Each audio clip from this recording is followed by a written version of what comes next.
Good morning students. Welcome back to a session on organizing. Today we will understand about the importance of organizing. Organizing is one of the key functions of management process.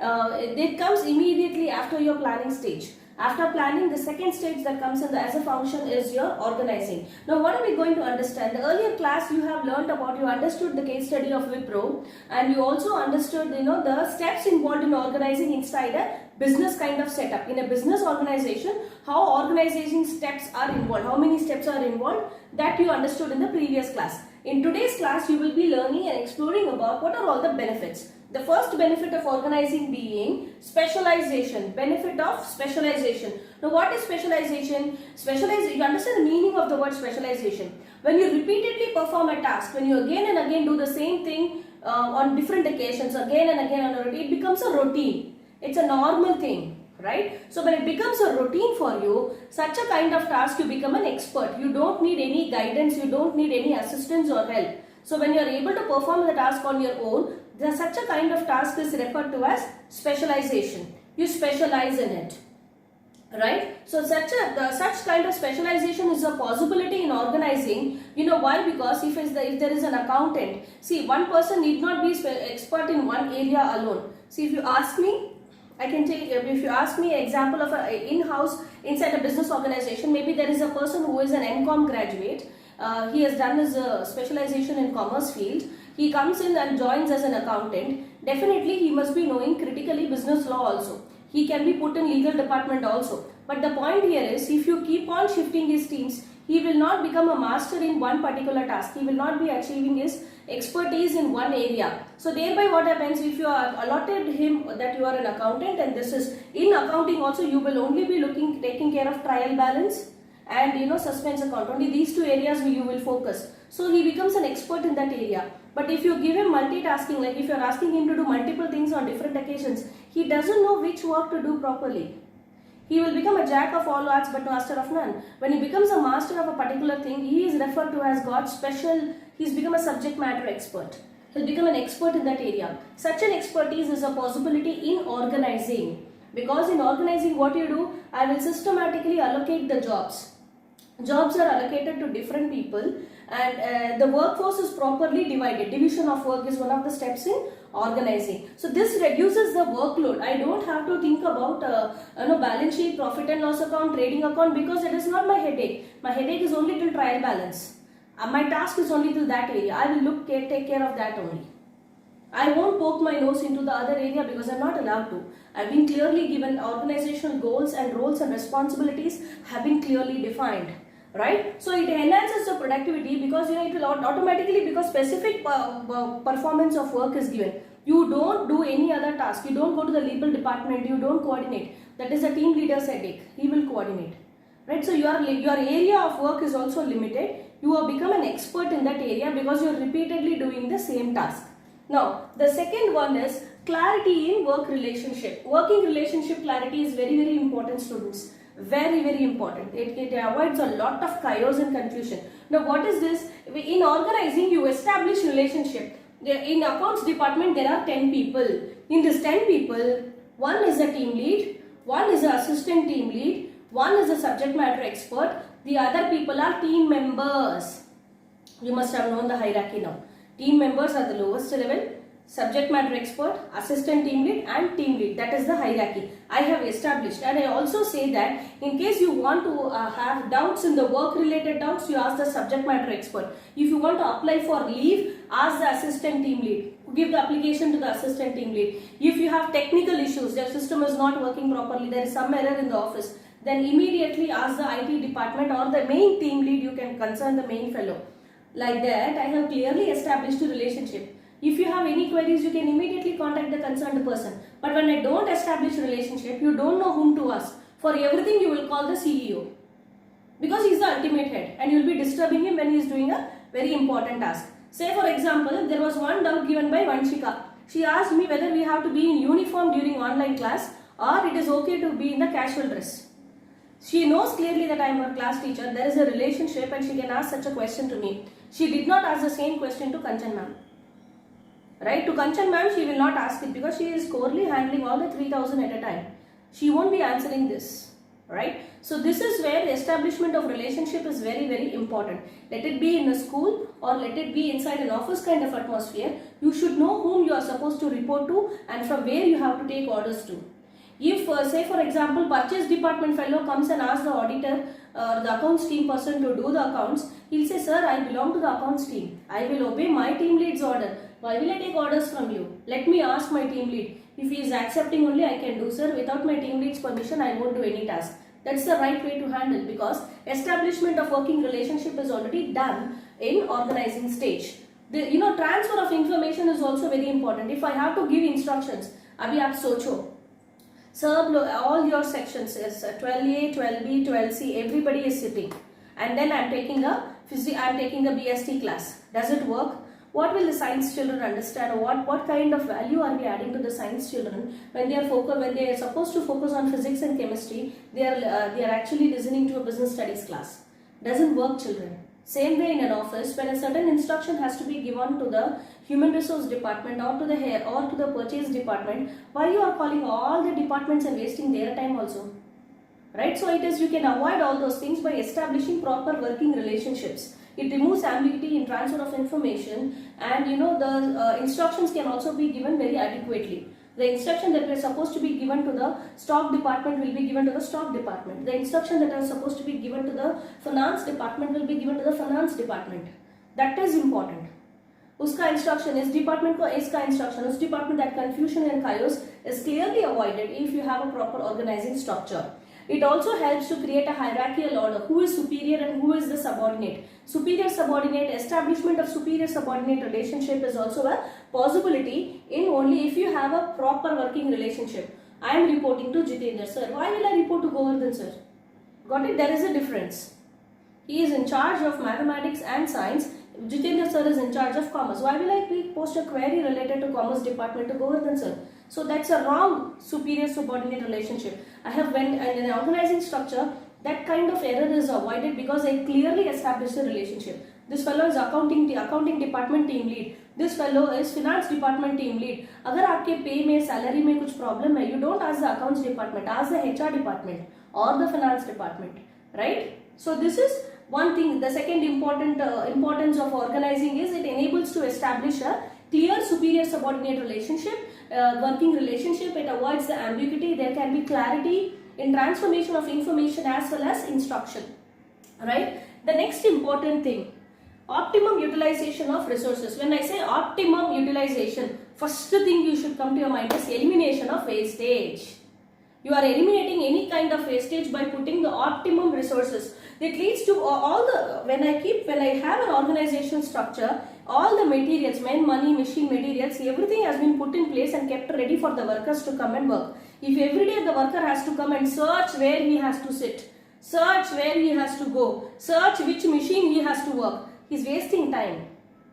Everything is already set up now. The office is set up, the cabins are set up, your place is there, your name is written. You don't have to search and waste time at all. You straightly go to your system, log in and start working. Instructions have also been given in the earlier stage, clarity in working relationship. Right? The proper assignment of jobs, it avoids overlapping of work, and also it makes it possible for the best available resources. I am not wasting the time of the employee, neither wasting material. If I have 100 employees and I require a stationery of around 500 pens per month, I will order for 500.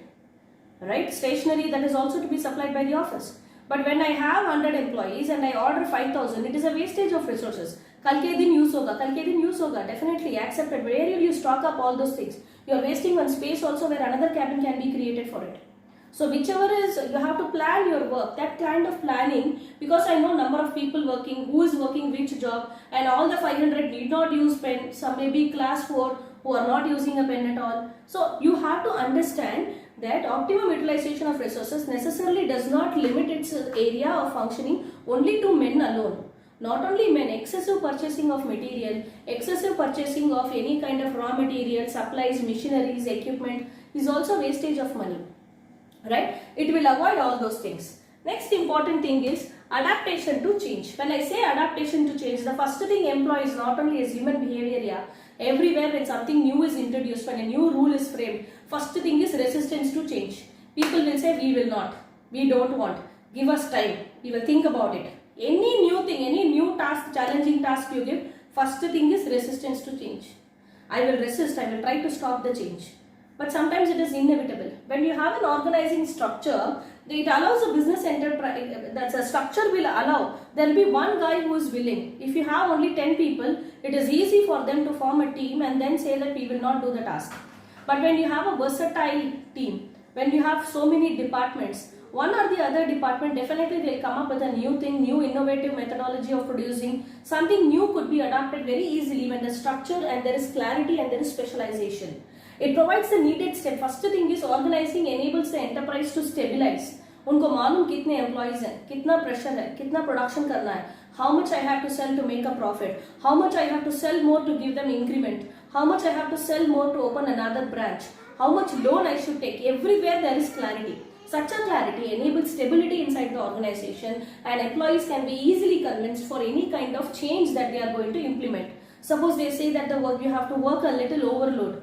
The office shutdowns at 5, but because there is a new order, you will be working, little extra till 8 o'clock. You will be incentive. You will be given incentive, and this is only temporary for a 1 month or a 2 month or a 3 month. If I am giving clarity like this, maybe the employees may respond properly. But when I don't have a clarity at all, I don't know how much production I have to do. When there is lack of clarity, such kind of errors happen. Then adaptation to change के बाद effective administration. What is effective administration? Yes, I have clearly described the jobs. I have every job has got a title. Clearly described the jobs and clearly described the duties of each and every person who is working in the organization. This helps to avoid confusion and duplication. Clarity in working relationships. In the first only I have told, clarity in working relationship is an added benefit for effective administration. Because I have clarity in working relationship, I can easily administer. Administration is not at all challenging because it helps in a proper execution of work. If a leave application goes, if HR gets 100 leave applications, he has to sit down and sort out. ये purchase department का है, ये sales. It doesn't work like that. You give it to your team lead. He will decide whether he knows the workload of that team. HR may not know how much work is involved in production, how much work he need not know. He is busy taking care of your incentives, your perks, your performance appraisal. He will not come and check every day how many, there are 1 lakh employees, kitna workload hai, he doesn't know. And he doesn't know whether you are a kind of employee who is frequently taking leave or what kind of problem they are facing. So you have to give to your team lead. Your team lead on that day, how much work is there, based on that he will approve or disapprove. At that level only it is filtered. Then only that leave application will go to the HR. Directly if all the people are giving to HR, then how it is possible for him to answer the mails? By the time he answered the mails only, everything is gone now. By the time end of the day will happen.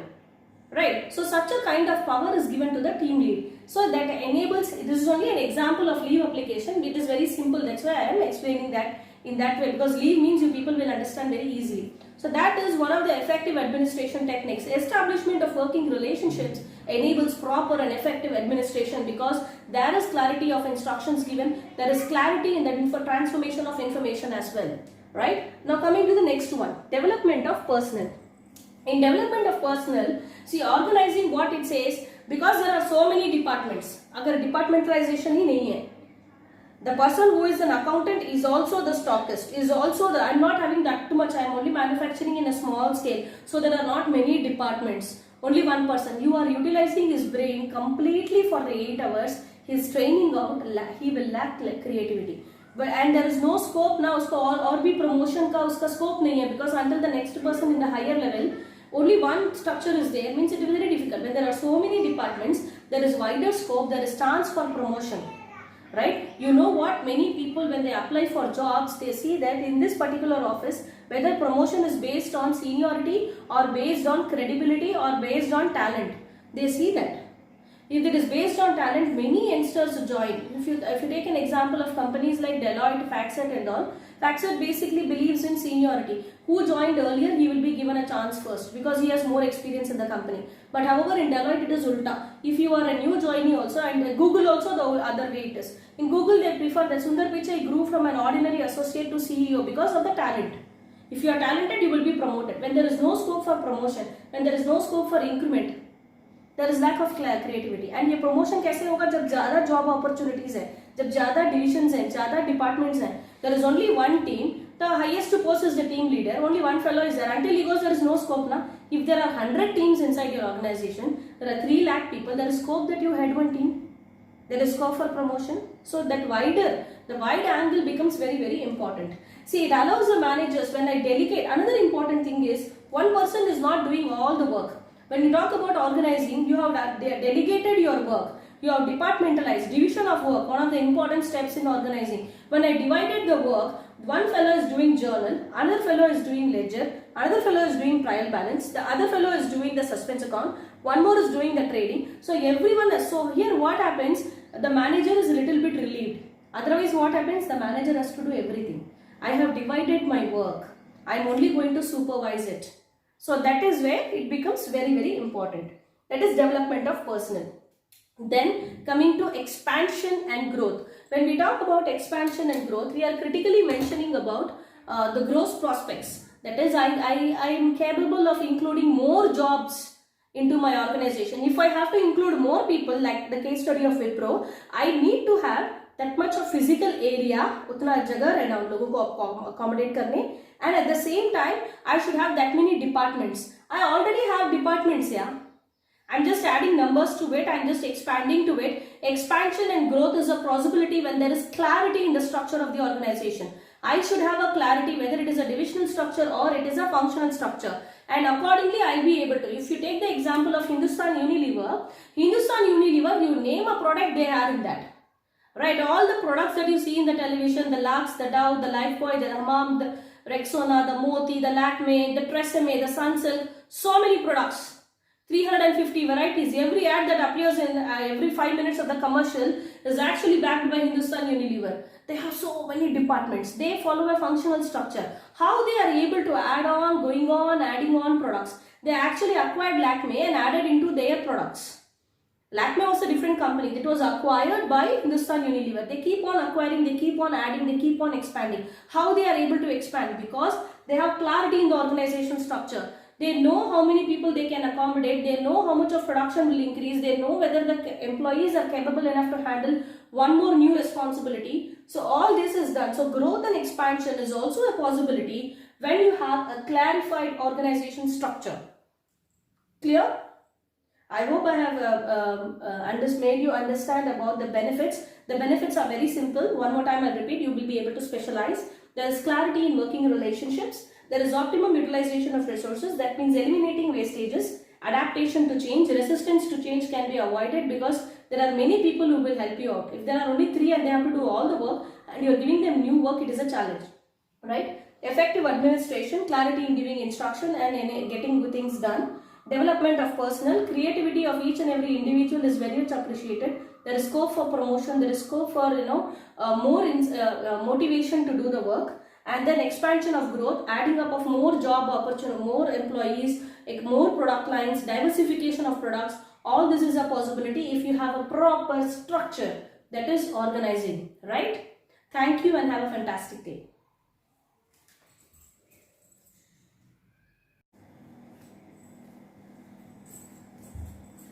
Good morning students. Welcome back to a session on organizing. Today we will understand about the importance of organizing. Organizing is one of the key functions of management process. It comes immediately after your planning stage. After planning, the second stage that comes in as a function is your organizing. Now what are we going to understand? The earlier class you have learned about, you understood the case study of Wipro and you also understood the steps involved in organizing inside a business kind of setup. In a business organization, how organization steps are involved, how many steps are involved, that you understood in the previous class. In today's class, you will be learning and exploring about what are all the benefits. The first benefit of organizing being specialization, benefit of specialization. Now what is specialization? Specialization, you understand the meaning of the word specialization. When you repeatedly perform a task, when you again and again do the same thing on different occasions, again and again on a routine, it becomes a routine. It's a normal thing, right? So when it becomes a routine for you, such a kind of task, you become an expert. You don't need any guidance, you don't need any assistance or help. So when you are able to perform the task on your own, such a kind of task is referred to as specialization. You specialize in it. right? So such kind of specialization is a possibility in organizing. You know why? Because if there is an accountant, see, one person need not be expert in one area alone. See, if you ask me, I can take, if you ask me an example of a in-house inside a business organization, maybe there is a person who is an MCOM graduate. He has done his specialization in commerce field. He comes in and joins as an accountant. Definitely he must be knowing critically business law also. He can be put in legal department also. But the point here is, if you keep on shifting his teams, he will not become a master in one particular task. He will not be achieving his expertise in one area. So thereby what happens, if you are allotted him that you are an accountant, and this is in accounting also, you will only be taking care of trial balance and suspense account. Only these two areas you will focus. So he becomes an expert in that area. But if you give him multitasking, like if you are asking him to do multiple things on different occasions, he doesn't know which work to do properly. He will become a jack of all arts but master of none. When he becomes a master of a particular thing, he is referred to as God special. He's become a subject matter expert. He'll become an expert in that area. Such an expertise is a possibility in organizing. Because in organizing, what you do, I will systematically allocate the jobs. Jobs are allocated to different people, and the workforce is properly divided. Division of work is one of the steps in organizing. So this reduces the workload. I don't have to think about balance sheet, profit and loss account, trading account, because it is not my headache. My headache is only till trial balance. My task is only till that area. I will take care of that only. I won't poke my nose into the other area because I'm not allowed to. I've been clearly given organizational goals, and roles and responsibilities have been clearly defined. Right? So it enhances the productivity because it will automatically, because specific performance of work is given. You don't do any other task. You don't go to the legal department. You don't coordinate. That is a team leader's headache. He will coordinate. Right? So your area of work is also limited. You have become an expert in that area because you are repeatedly doing the same task. Now, the second one is clarity in work relationship. Working relationship clarity is very, very important, students. Very, very important. It avoids a lot of chaos and confusion. Now, what is this? In organizing, you establish relationship. In accounts department, there are 10 people. In this 10 people, one is a team lead, one is an assistant team lead, one is a subject matter expert, the other people are team members. You must have known the hierarchy now. Team members are the lowest level, subject matter expert, assistant team lead and team lead. That is the hierarchy I have established. And I also say that in case you want to have doubts in the work related doubts, you ask the subject matter expert. If you want to apply for leave, ask the assistant team lead. Give the application to the assistant team lead. If you have technical issues, your system is not working properly, there is some error in the office, then immediately ask the IT department or the main team lead. You can concern the main fellow. Like that, I have clearly established a relationship. If you have any queries, you can immediately contact the concerned person. But when I don't establish a relationship, you don't know whom to ask. For everything, you will call the CEO. Because he is the ultimate head and you will be disturbing him when he is doing a very important task. Say for example, there was one doubt given by Vanshika. She asked me whether we have to be in uniform during online class or it is okay to be in the casual dress. She knows clearly that I am her class teacher. There is a relationship and she can ask such a question to me. She did not ask the same question to Kanchan ma'am. Right? To Kanchan ma'am, she will not ask it because she is corely handling all the 3000 at a time. She won't be answering this. Right? So this is where the establishment of relationship is very, very important. Let it be in a school or let it be inside an office kind of atmosphere. You should know whom you are supposed to report to and from where you have to take orders to. If say for example purchase department fellow comes and asks the auditor or the accounts team person to do the accounts, he'll say, sir, I belong to the accounts team. I will obey my team lead's order. Why will I take orders from you? Let me ask my team lead. If he is accepting only, I can do, sir. Without my team lead's permission, I won't do any task. That's the right way to handle because establishment of working relationship is already done in organizing stage. The transfer of information is also very important. If I have to give instructions, abhi aap socho. Sir, all your sections is 12A, 12B, 12C, everybody is sitting. And then I am taking a BST class. Does it work? What will the science children understand, or what kind of value are we adding to the science children when they are supposed to focus on physics and chemistry? They are actually listening to a business studies class. Doesn't work, children. Same way in an office, when a certain instruction has to be given to the human resource department or to the purchase department, why you are calling all the departments and wasting their time also? right? So it is, you can avoid all those things by establishing proper working relationships. It removes ambiguity in transfer of information, and the instructions can also be given very adequately. The instruction that is supposed to be given to the stock department will be given to the stock department. The instruction that is supposed to be given to the finance department will be given to the finance department. That is important. Uska instruction, is department ko iska instruction, us department, that confusion and chaos is clearly avoided if you have a proper organizing structure. It also helps to create a hierarchical order. Who is superior and who is the subordinate? Superior-subordinate, establishment of superior-subordinate relationship is also a possibility in only if you have a proper working relationship. I am reporting to Jitendra sir. Why will I report to Govardhan sir? Got it? There is a difference. He is in charge of mathematics and science.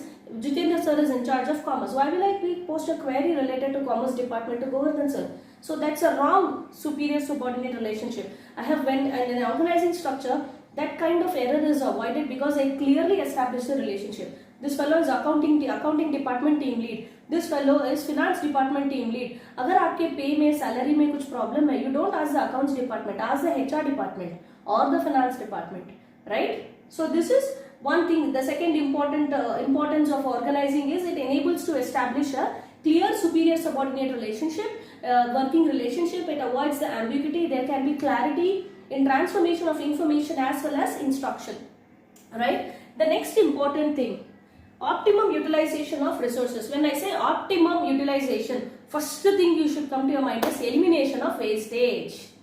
You are eliminating any kind of wastage by putting the optimum resources. It leads to all the, when I have an organizational structure, all the materials, men, money, machine, materials, everything has been put in place and kept ready for the workers to come and work. If every day the worker has to come and search where he has to sit, search where he has to go, search which machine he has to work, he is wasting time. Everything is already set up now. The office is set up, the cabins are set up, your place is there, your name is written. You don't have to search and waste time at all. You straightly go to your system, log in and start working.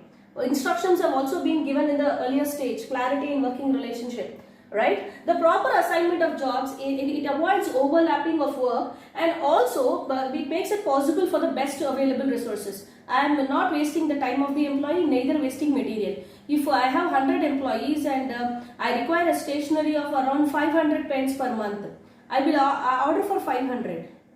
Right? Stationery that is also to be supplied by the office. But when I have 100 employees and I order 5,000, it is a wastage of resources. कल के दिन use होगा, definitely accepted. Where will you stock up all those things? You are wasting one space also where another cabin can be created for it. So whichever is, you have to plan your work, that kind of planning, because I know number of people working, who is working which job, and all the 500 need not use pen, some may be class 4 who are not using a pen at all. So you have to understand that optimum utilization of resources necessarily does not limit its area of functioning only to men alone. Not only men, excessive purchasing of material, excessive purchasing of any kind of raw material, supplies, machineries, equipment is also wastage of money. Right? It will avoid all those things. Next important thing is adaptation to change. When I say adaptation to change, the first thing employees, not only as human behavior, yeah, everywhere when something new is introduced, when a new rule is framed, first thing is resistance to change. People will say, we will not, we don't want, give us time, we will think about it. Any new thing, any new task, challenging task you give, first thing is resistance to change. I will resist, I will try to stop the change. But sometimes it is inevitable. When you have an organizing structure, it allows a business enterprise, that's a structure will allow, there will be one guy who is willing. If you have only 10 people, it is easy for them to form a team and then say that we will not do the task. But when you have a versatile team, when you have so many departments, one or the other department definitely will come up with a new thing, new innovative methodology of producing. Something new could be adopted very easily when the structure and there is clarity and there is specialization. It provides the needed step. First thing is organizing enables the enterprise to stabilize. उनको मालूम कितने employees हैं, कितना pressure है, कितना production करना है, how much I have to sell to make a profit, how much I have to sell more to give them increment, how much I have to sell more to open another branch, how much loan I should take. Everywhere there is clarity. Such a clarity enables stability inside the organization, and employees can be easily convinced for any kind of change that they are going to implement. Suppose they say that you have to work a little overload. the office shutdowns at 5, but because there is a new order, you will be working, little extra till 8 o'clock. You will be given incentive, and this is only temporary for a 1 month or a 2 month or a 3 month. If I am giving clarity like this, maybe the employees may respond properly. But when I don't have a clarity at all, I don't know how much production I have to do. When there is lack of clarity, such kind of errors happen.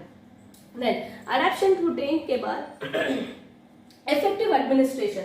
What is effective administration? Yes, I have clearly described the jobs. I have every job has got a title. Clearly described the jobs and clearly described the duties of each and every person who is working in the organization. This helps to avoid confusion and duplication. Clarity in working relationships. In the first only I have told, clarity in working relationship is an added benefit for effective administration. Because I have clarity in working relationship, I can easily administer. Administration is not at all challenging because it helps in a proper execution of work. If a leave application goes, if HR gets 100 leave applications, he has to sit down and sort out.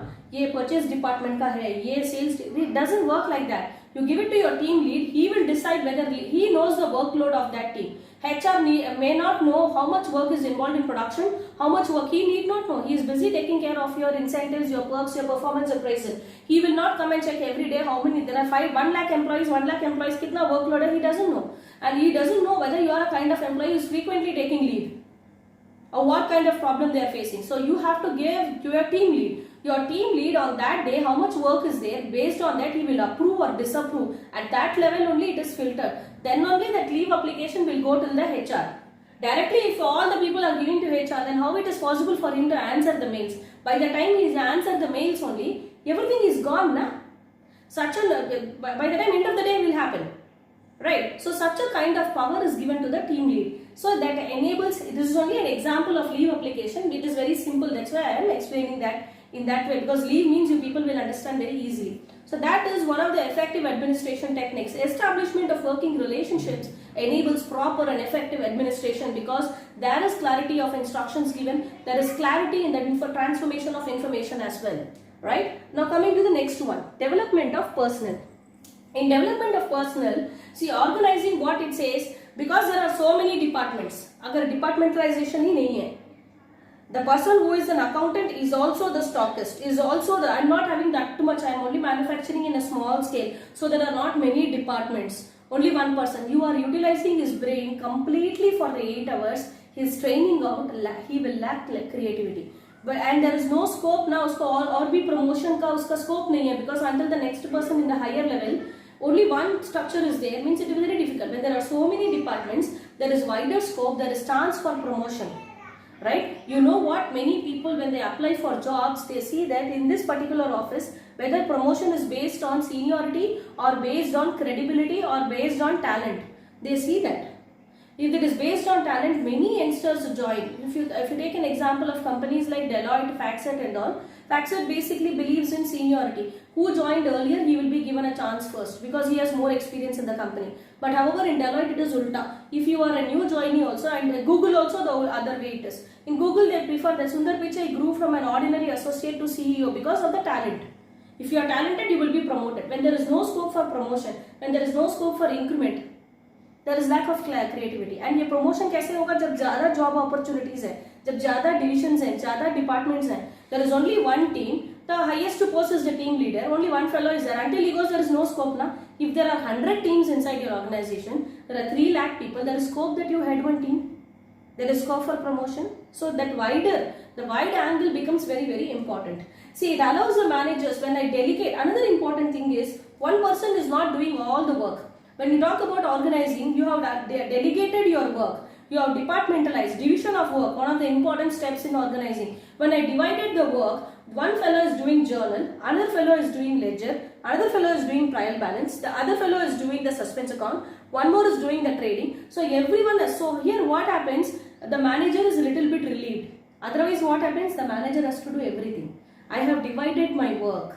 I am only going to supervise it. So that is where it becomes very, very important. That is development of personnel.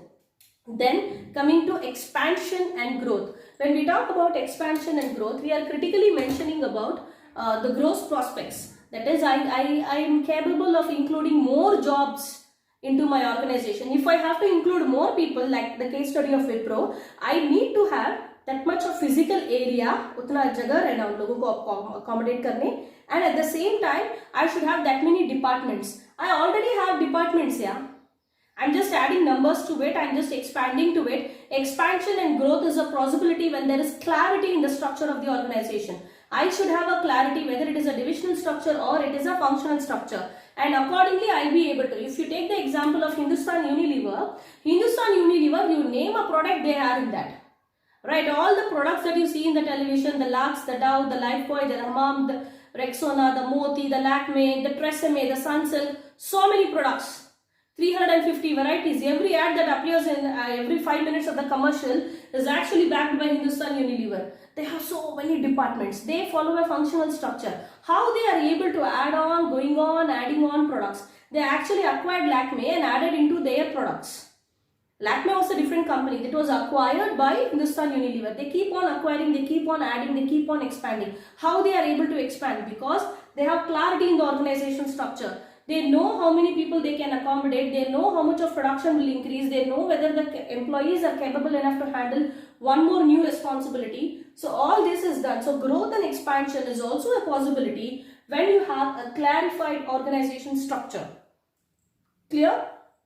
I hope I have made you understand about the benefits. The benefits are very simple. One more time I repeat, you will be able to specialize. There is clarity in working relationships. There is optimum utilization of resources. That means eliminating wastages, adaptation to change, resistance to change can be avoided because there are many people who will help you out. If there are only 3 and they have to do all the work and you are giving them new work, it is a challenge, right? Effective administration, clarity in giving instruction and in getting things done.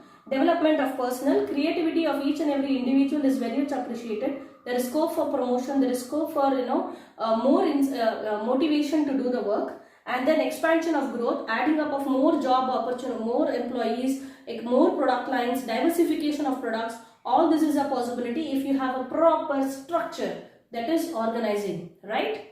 Thank you and have a fantastic day.